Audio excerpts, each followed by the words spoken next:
사도 바울은 갈라디아서 1장과 2장을 통해서 자신의 사도권과 또 진정한 복음이 무엇인지에 대해서 말씀을 나눴습니다. 이제 3장, 4장을 통해서 복음에 대한 신학적인 설명을 계속 이어가고 있습니다.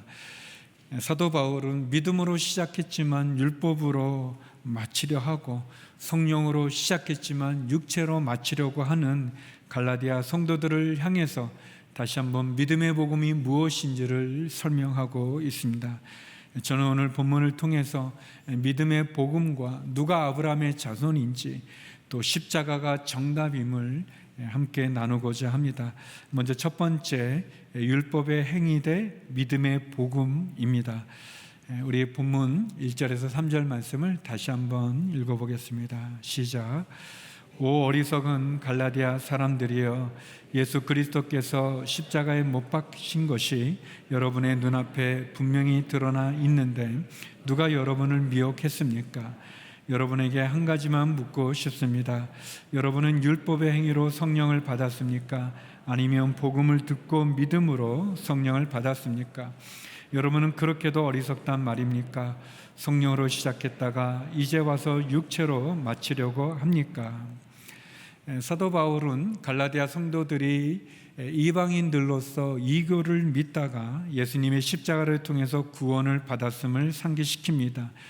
특별히 그들이 예수님을 믿음으로 성령을 받았고 또 하나님을 아버지로 고백하며 하나님의 자녀가 되었다고 이야기합니다. 마찬가지로 우리들도 역시 예수 그리스도를 믿는 믿음으로, 십자가의 복음을 믿는 믿음으로 성령을 받았고 하나님의 자녀가 되었습니다. 우리의 행위나 우리의 자격이나 인간적인 노력, 육체로 얻은 것이 아니라 예수의 십자가의 보혈의 피를 믿는 믿음으로 우리는 하나님의 자녀가 되고 구원을 받았습니다. 그렇지만 가만히 들어온 유대주의자들에 의해서 갈라디아 성도들은 예수님을 믿는 믿음 외에 다른 복음을 받아들이게 됩니다. 율법을 지킴으로, 할례를 받음으로 하나님의 자녀가 된다고 하는 유대주의자들의 주장에 대해서 갈라디아 성도들은 어리석게도 예수 그리스도를 믿는 믿음에서 벗어나 유대주의자들의 율법의 행위를 받아들이는 다른 복음을 갖게 됩니다. 그래서 사도 바울은 어리석다고 지적하면서 성령을 받은 것이, 하나님의 자녀가 되는 것이 율법의 행위로서냐 복음을 듣고 믿음으로써 얻게 되어지냐라고 얘기합니다. 왜 성령으로 시작했다가 육체로 마치려고 하느냐고 질책하고 있습니다. 죄를 이기는, 우리가 구원을 얻고 영생을 얻는 복음은 우리가 율법을 지켜서가 아니라, 할례를 받아서가 아니라, 우리가 인간의 노력과 행위를 따라서 얻어지는 것이 아니라 하나님의 사랑으로 말미암은 십자가의 복음을 듣고 믿음으로 얻어지는 거죠. 성도의 삶의 시작은 예수 그리스도를 믿는 믿음에서 시작되고, 그 믿음은 예수 그리스도가 나의 죄를 대속하신 십자가를 믿는 믿음에서 시작되는 것을 우리는 알고 있습니다.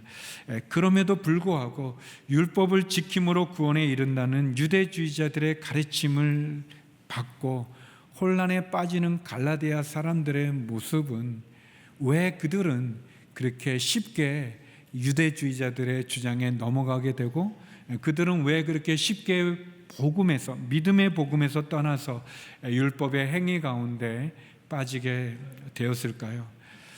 그것은 아마도 갈라디아 성도들이 그들이 믿는 믿음이 무엇인지 정확히 이해하지 못했거나, 아니면 그 믿음의 복음이 주는 그 은혜를 온전히 경험하지 못했거나, 아니면 믿음의 복음에 대한 그들의 확신이 부족했기 때문이 아닌가 생각이 되어집니다.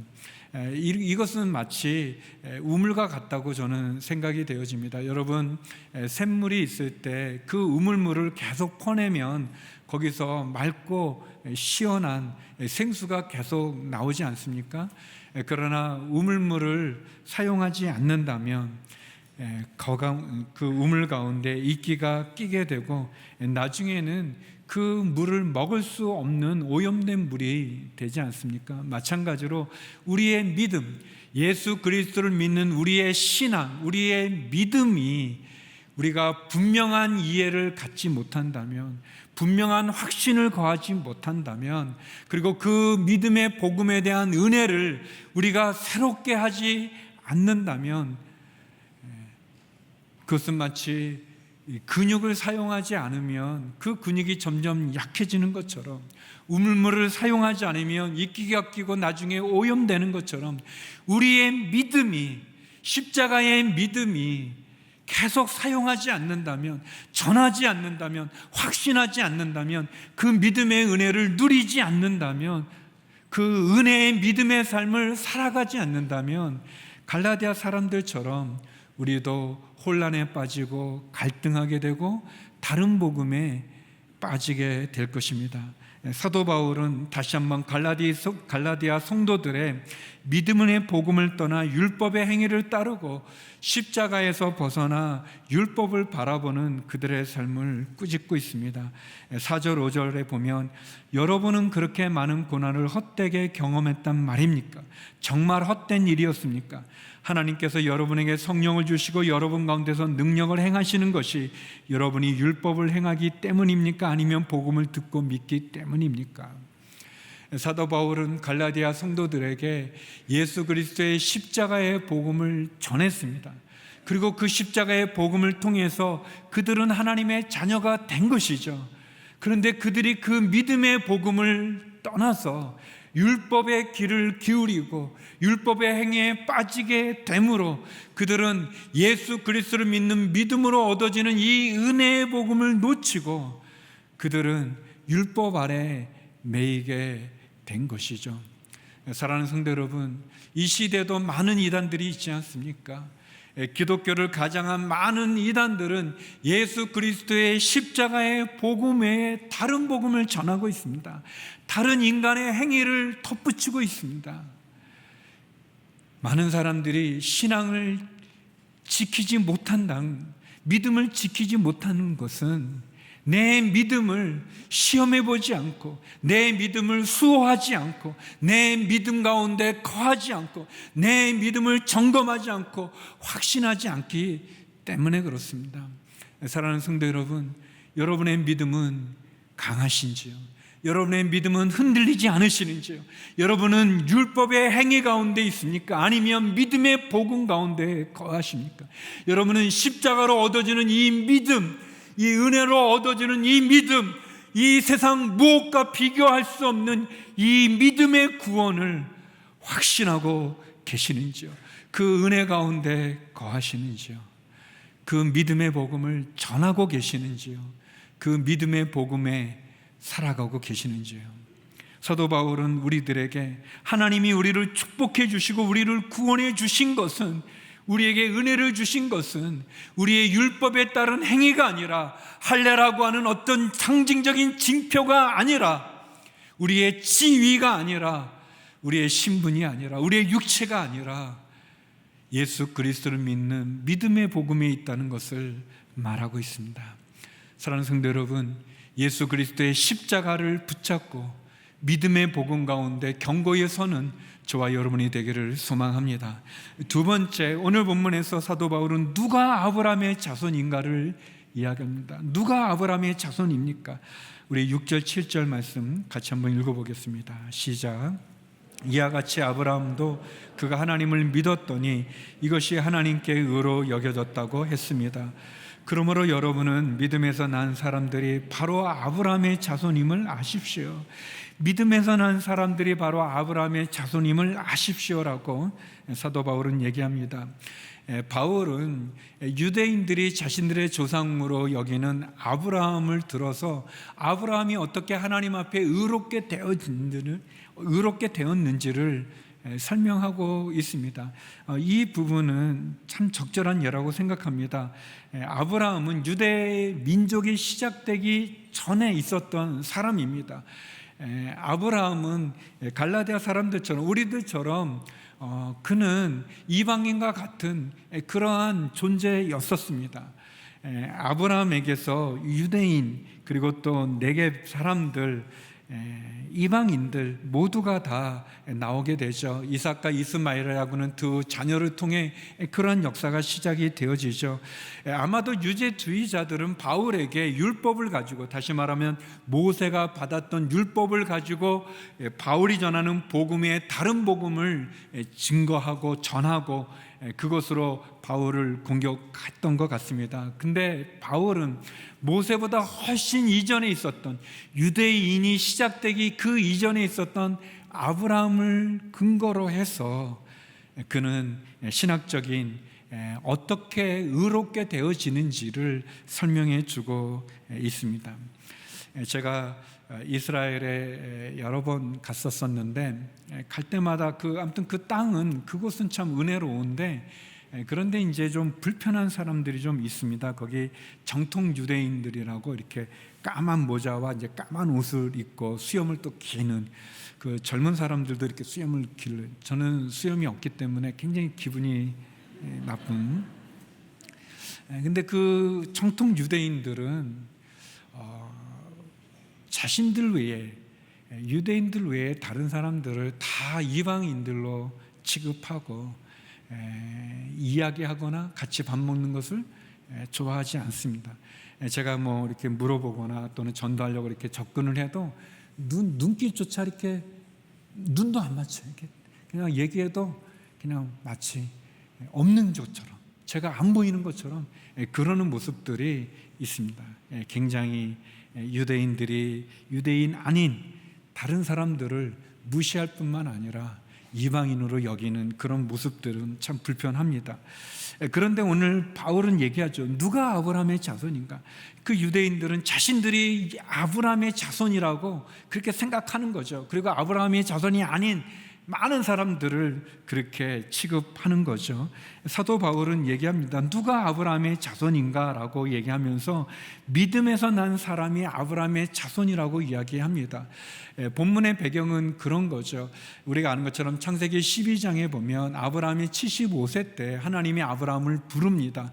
너는 너의 친척 본토 아비집을 떠나 내가 너에게 지시한 땅으로 가라라고 얘기하죠.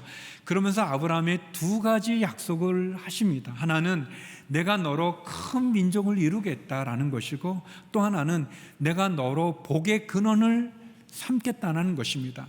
큰 민족을 이루고 그 민족으로 복의 근원을 삼겠다고 하는 거죠. 그래서 아브라함은 자녀를 이제 많이 낳아야 되지 않겠습니까? 이제 큰 민족을 이루어야 되니까. 그런데 그의 아내 사라에게서 자녀가 없었습니다. 정확한 연수는 나오지 않지만 추측해 볼 때 한 10여 년의 시간이 지났던 것 같습니다. 10여 년이 되어도 아브라함에게 자식이 없을 때 아브라함이 하나님께 말합니다. 하나님이 내게 자식을 주지 않으니 내 집안에 있는 다메섹 사람 종 엘리에셀이라고 하는 종이 있는데 이 종을 제 상속자로 삼겠습니다. 그러니 하나님 이 엘리에셀을 저의 상속자로 축복해 주십시오라고 얘기합니다. 근데 그때가 아마 저녁이었던 것 같습니다. 하나님께서 아브라함을 데리고 밖으로 나가 하늘에 있는 많은 별들을 보여주면서 이렇게 이야기하십니다. 하늘을 올려다보고 별을 세어보아라. 과연 셀 수 있겠느냐? 너는 내 몸에서 난 내 자손들이 이와 같이 될 것이다 라고 이야기하죠. 아브라함이 자식이 없어서 10여 년이 지나도 자식을 낳지 못해서 이제 엘리에셀이라는 종으로 상속자를 삼고자 할 때 하나님이 아니다 너의 몸에서 난 실어야 한다라고 얘기하면서 하늘의 많은 별을 보여주면서 셀 수 없는 많은 별을 보여주면서 그렇게 너의 자손이 많아질 것이다 라고 얘기합니다. 아브라함의 현실은, 상황은 자기의 능력이나 자기의 육체로는 이루어질 수 없는 그 언약을 아브라함이 창세기 15장 6절에 보면 믿습니다. 아브라함이 그 하나님의 약속을, 그 말씀을 믿어요. 믿었을 때 오늘 말씀처럼, 바울이 인용한 7절의 말씀처럼 하나님께서 아브라함을 의롭다고 여기시는 거죠. 아브라함이 율법을 지켜서 할례를 행해서 아니죠. 율법과 할례는 이때 있지도 않았습니다. 나중에 생기는 거죠. 하나님께서 율법이 아니라 할례가 아니라 아브라함의 하나님을 믿는 믿음을 보시고 그를 의롭다고 여기신 것입니다. 이 부분이 중요하죠. 아브라함이 어떻게 의롭다함을 얻었는가? 그것은 그가 하나님을 믿는 믿음으로 의롭다함을 얻은 것이죠. 그리고 하나님께서는 아브라함을 통해서 큰 민족도 이룰 뿐만 아니라 이방 민족들도 아브라함의 믿음을 통하여서 의롭다함을 얻게 해 주시는 거죠. 그리고 우리가 아는 것처럼 아브라함의 자손 가운데 예수 그리스도를 통해서 그분을 믿는 믿음으로 우리도 역시 의롭다함을 얻게 해 주신 거죠. 누가 아브라함의 자손입니까? 믿음으로 의롭다함을 얻는 사람이 아니겠습니까? 계속해서 8절 9절 사도 바울은 이렇게 설명합니다. 우리 같이 한번 읽어보겠습니다. 시작. 성경은 하나님께서 믿음으로 인해 이방 사람을 의롭다고 인정하실 것을 미리 알고 먼저 아브라함에게 복음을 선포했습니다. 모든 이방 사람이 내 안에서 복을 받을 것이다. 그러므로 믿음에서 난 사람들은 믿음이 있는 아브라함과 함께 복을 받습니다. 모든 이방 사람이 내 안에서 복을 받을 것이다. 믿음이 있는 아브라함이라고 표현했습니다. 믿음이 있는 아브라함, 그 믿음이 있는 아브라함과 같이 믿음을 통해서 예수 그리스도를 믿는 믿음을 통해서 이방 사람들이 복을 받고 하나님의 자녀가 된다고 하는 놀라운 은혜의 말씀을 전해 주시는 거죠. 아브라함이 의롭게 된 것이 하나님의 약속을 믿는 믿음으로 의롭게 된 것처럼 하나님이 아브라함의 믿음을 보고 그를 의롭다고 여기신 것처럼 하나님의 약속을 믿는 이방인 역시 아브라함의 자손이라는 것을 보여주고 있는 거죠. 누가 아브라함의 자손입니까? 믿음이 있는 사람이 아브라함의 자손입니다. 그래서 사도 바울이 3장 마지막 절에 이렇게 선포합니다. 갈라디아 3장 29절인데 우리 같이 한번 읽어보겠습니다. 시작. 만일 여러분이 그리스도께 속한 사람이면 여러분은 아브라함의 자손이요 약속을 따른 상속자입니다. 할렐루야. 누가 아브라함의 자손인가? 그리스도께 속한 사람이면 아브라함의 자손이라는 거예요. 제가 이 정통 유대인한테 좀 가르쳐주고 싶은 거예요. 너만 아브라함의 자손이 아니다. 예수 그리스도를 믿는 모든 사람이 다 아브라함의 자손이다 라는 거죠. 예전에 한번 나눴지만 이 유대인이면서 예수님을 믿고 복음을 전하는 키스 인트레드 목사님이라고 하는 그 목사님이 계세요. 신학자면서 목사님이 계시는데 그분이 한국에 처음 왔을 때 온누리교회에서 설교를 하시면서 이렇게 감격이 있는 거죠. 처음 한국에, 나중에는 여러 차례 오셔서 이제 세미나도 인도해 주셨는데 처음 오셨을 때, 근데 이제 그분이 감격이 있어서 설교 중에 자주 그런 표현을 하시는 거예요. 하나님의 은혜가 얼마나 큰지 이방인인 여러분이 다 하나님의 자녀가 됐습니다. 또 하다가 하나님의 은혜가 큰지 얼마나 큰지 이방인인 여러분이 우리와 한 형제 자매가 되었습니다. 하나님의 은혜가 얼마나 큰지 그거는 좋은데 이방인인 여러분이 저 뒤에서 듣다가 나중엔 좀 기분이 나쁜 거예요. 왜 자꾸 이방인이라고 그러지? 근데 이제 그분에게는 우리가 그렇게 비춰지는 거예요. 그러나 우리 그렇게 생각하지 않죠. 여기 말씀이 분명히 있지 않습니까? 회개하지 않는 바리새인들, 회개하지 않는 사두개인들을 향해서 세례 요한이 그들을 엄히 꾸짖으며 이렇게 얘기합니다. 마태복음 3장 9절에 너희는 행여나 속으로 아브라함이 우리 조상이다라고 생각하지 말라. 내가 너희에게 말한다. 하나님께서는 이 돌들로도 아브라함의 자손을 일으킬 수 있다. 세례 요한이 이렇게 얘기했습니다. 사랑하는 성도 여러분, 혈통을 따라 아브라함이 우리의 조상이다라고 말하며 우리는 유대인이다라고 말하는 유대인들을 향해, 바리새인을 향해, 사두개인을 향해 세례 요한이 말한 겁니다. 하나님께서 돌들도 아브라함의 자손이 되게 한다 말씀하셨어요. 하나님, 누가 아브라함의 자손입니까? 하나님에게 누가 아브라함의 자손입니까? 예수 그리스도를 믿는 믿음의 복음을 가진 우리가 아니겠습니까? 모든 사람이 아니겠습니까? 일본 사람이든 중국 사람이든 어떤 사람이든 예수 그리스도의 십자가의 복음을 믿는 사람들이 아브라함의 자손인 거죠. 그런 점에서 세 번째, 십자가가 정답입니다. 십자가가 정답입니다. 우리 10절에서 12절의 말씀 같이 읽겠습니다. 시작.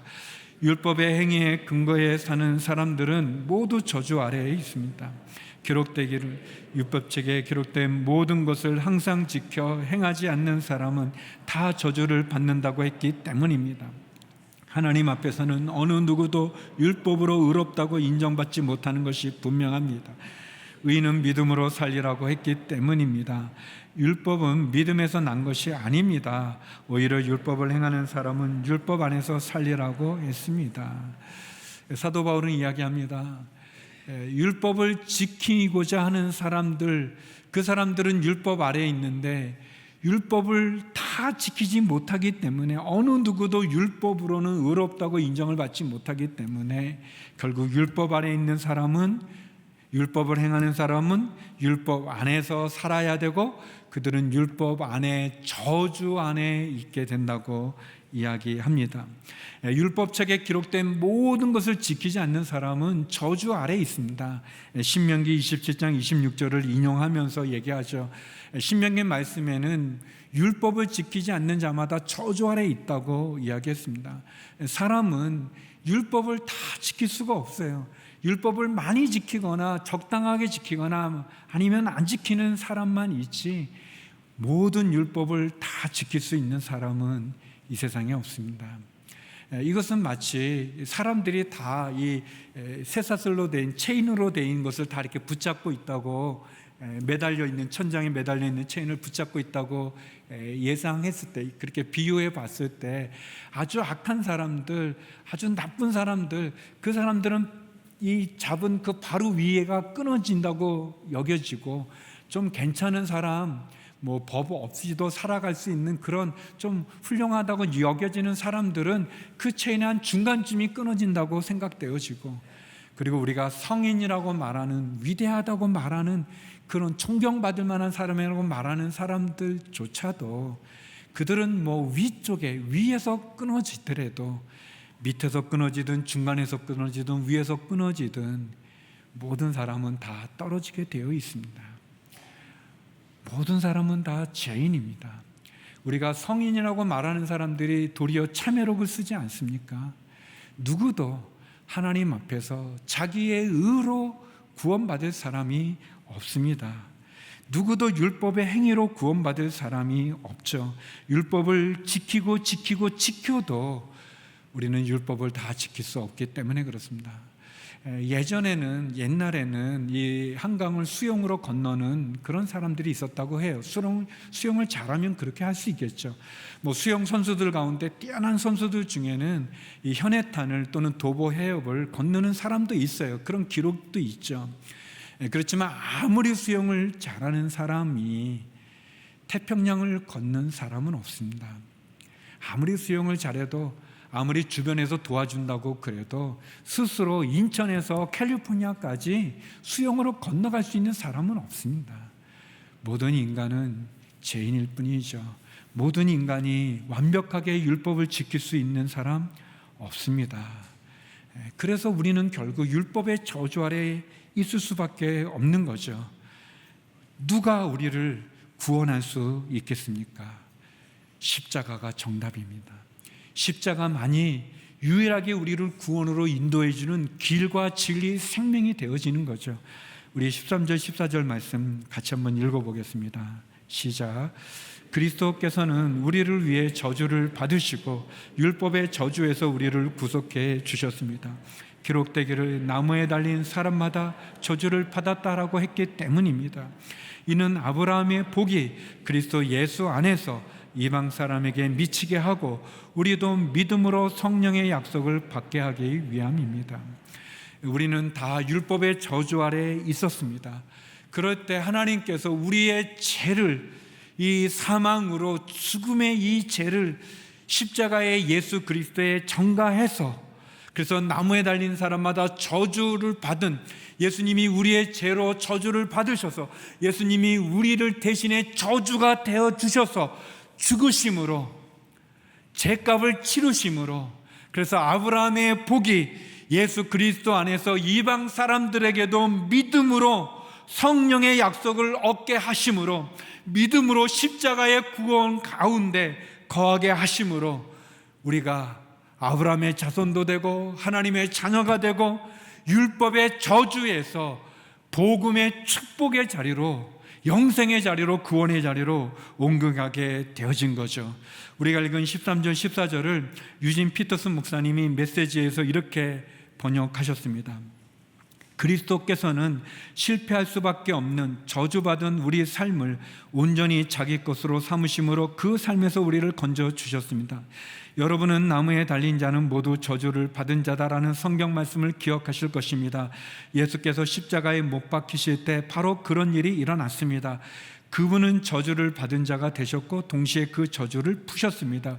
그 일로 모든 장애물이 사라져 이제 우리는 아브라함의 복이 지금도 계속되고 있으며 그 복이 이방인에게도 유효하다는 사실을 알게 되었습니다.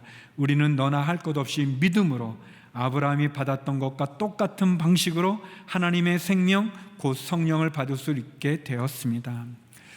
성도 여러분, 예수님께서 우리를 위해 십자가에 죽으심으로, 그분이 우리의 죄를 대신한 저주가 되심으로, 그 어린 양의 보혈의 피로 죽으심으로, 우리의 죄값을 치르심으로, 속죄제물이 되심으로, 우리가 그 예수 그리스도를 믿는 믿음으로 구원을 받은 것입니다.